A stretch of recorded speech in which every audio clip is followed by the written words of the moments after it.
So a Kansas City, Missouri firefighter paramedic was stabbed and killed in his ambulance. We're going to talk about it. It's Reggie and Robert. We worked together as fire EMS for years. They're both nurses, so they've both seen a lot of violence on call and stuff like that. So we're just going to chop it up a little bit and talk about the incident and if there's any takeaways, cool.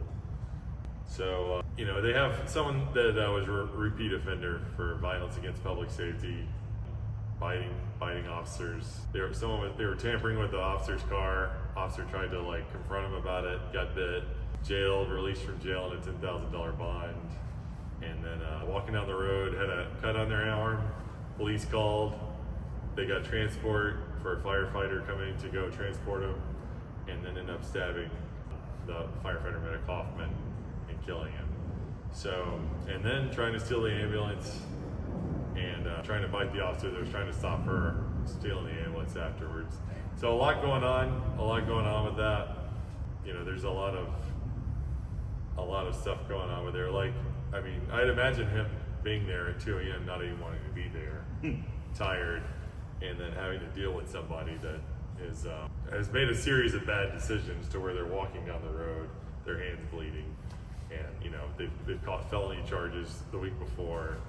And so I would say that there's, the social situations and stuff that lead up to that, and that's probably a video for another time and would be very in-depth. For me, I would focus on the events of that evening and the things surrounding it. And this is just, all like everybody else, we're just reading after action reports and we're reading the news reports. And so some of these details may alter or vary as the case goes on. But from what I understand is the time from whenever the patient was loaded into the back of the ambulance to whenever the fight occurred was incredibly fast, to the point where the officers that activated the ambulance were still on scene, and they saw the ambulance pull over up the road and hit its emergency lights and then start yelling for help, and they were able to drive up there. And that's where this all went down. And this all happened fast. What I would eventually like to hear and maybe see, just out of curiosity, is the exact, very quick timeline that happened in the back of the ambulance, just from an academic perspective. But even in the back of the ambulance, all of that's going to happen so quick, because I don't know how many times Hoffman was stabbed. There's a good chance that he just got hit once and he just got that lucky strike. I think he's actually been documented to have actually said, "She stabbed me in the heart." So she tagged him one time, and this all happened very fast. So if you're still on scene, you're 100, 200 feet down the road, you've only been in the back of the ambulance, maybe, assuming they did a little bit of the report and a little bit of the typing before they drove off. Yeah. But that's an assumption, because they could have just loaded him and said, "All right, let's go." And this could have all happened within the span of a minute or two. Yeah. And she just decided to stab him. Yeah. That's all there is to it. Could have been putting a blood pressure cuff on him. Yes. He could have been sitting there chatting with her before there was any, anything really going on. I see it the same way you all see it, but I like to go a little bit deeper, and I would like to just ask the simple question: why didn't PD transport? It's simple. If she has a bleeding hand, that means, hey, you didn't call 911 because you're having difficulty breathing. You don't have internal bleeding that we can see. There's no reason. Guess what? Did you run this person? Did you run them? You ran them? Oh, they got. That's the type of background they got. Okay, y'all transport them. We've had that battle on so many calls. Just because they call 911 does not mean they need to go buy an ambulance. If I don't feel comfortable, guess what? You can transport them. Especially because how many times have we seen PD say, well, they're going to jail. You either go to the hospital or you're going to jail. Yep. That's not your decision to make. Or the even looser terminology of, you can go with me or you can go with them. Yeah. And the implication be going with me involves handcuffs, jail, the back of the car, even if that's not what they wanted to do. Mm-hmm. So and just in the one news report that I read, PD actually offered, or I wouldn't say offered, they said she did not want to go with us. That was the terminology that was used in the report, in the news item that I saw. I'm not going to say report because I just read the news. In the news item that I saw, she did not want to go with us, so she was willing to go with the ambulance. And apparently the word that was used was bleeding profusely. So she had a cut on her hand. Of course, we all know that blood on the ground is a lot more dramatic than it can be. So who knows how bad she was bleeding. if she actually needed medical attention. But the reality is, if she's not in custody and no one's going to arrest her, and she says she doesn't want to go, then they'd have been well in their rights to get a refusal. However, if she's like, I want to go, and then she gets in the back of the ambulance, yeah, I guess a good way to put it is like, just without knowing all these other additional details, there's a lot of different ways this scene could win. Yeah, we've all heard that often. And police transport protocol is going to vary for nationwide. Yeah. And I mean, we've had our experience, but it could be completely different in Iowa or California. That is true. It is highly true, but the one thing that I've always done in my career, if I don't feel warm and fuzzy, I ain't doing it. I'll deal with it in court. Yeah. If I don't feel warm and fuzzy, or you refuse to transport, I think we all know Reggie Hendricks, if he don't want to transport, and I don't feel, I fought that battle. I was like, yeah, I think I'm just gonna leave now, guys. Nah. You can drive yourself. I'll quote you what the patient once told me. I'm gonna fucking eat you. And I'm like, you know what?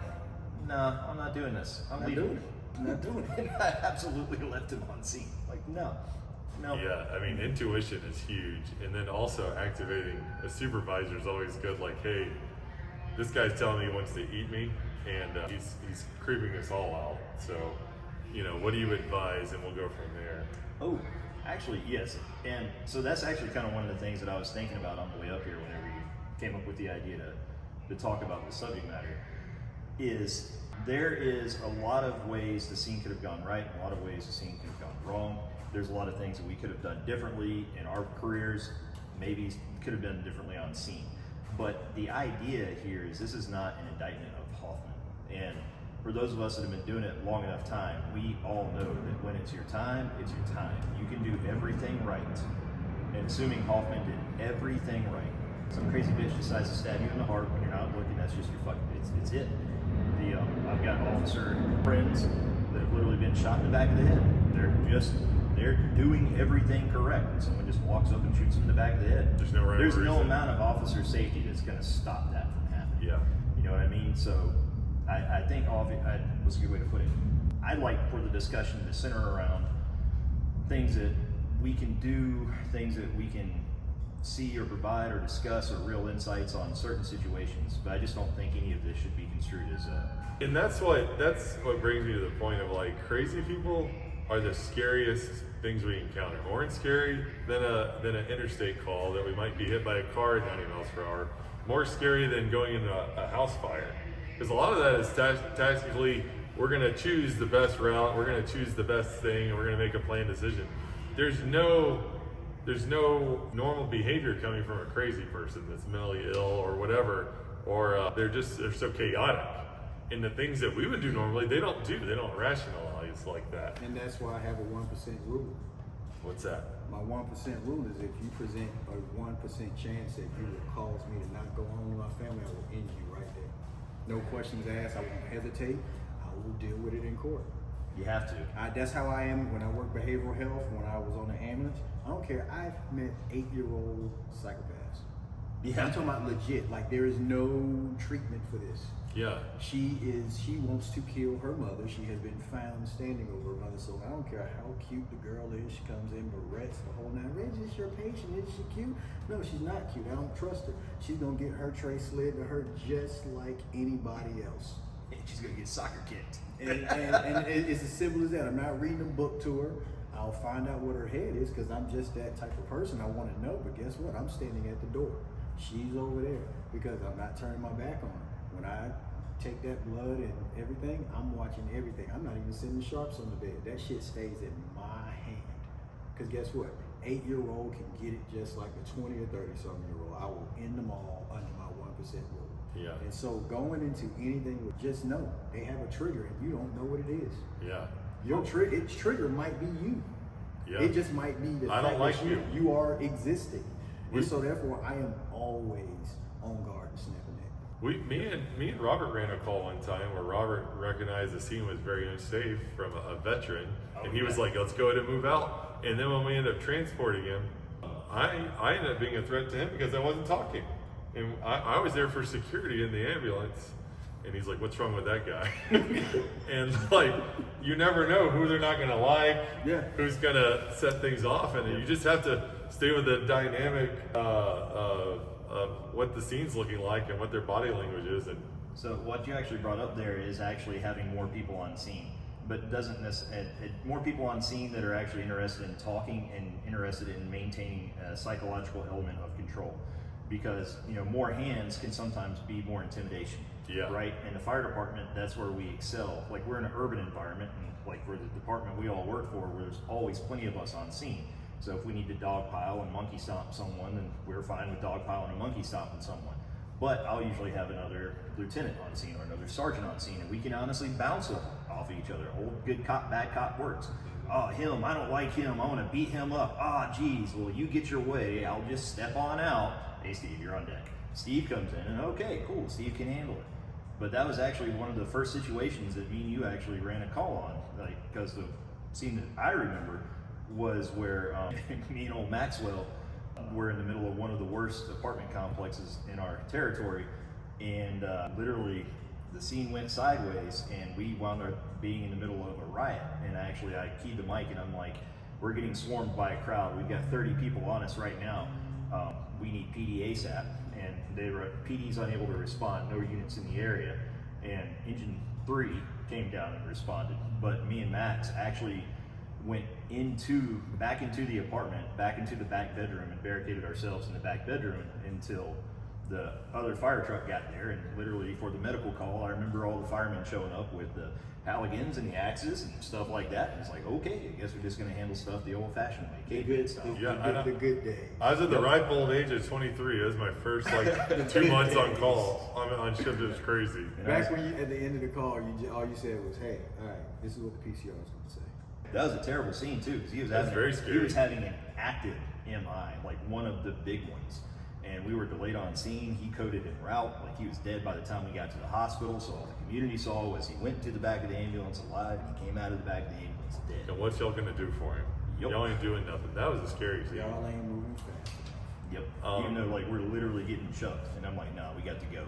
And I actually had to plead with the family, because the family of the victim were actually on our side, and I used them to go against the crowd, and they fronted on the crowd that allowed us to retreat back into the apartment, and then we were able to finally get extracted out of that afterwards.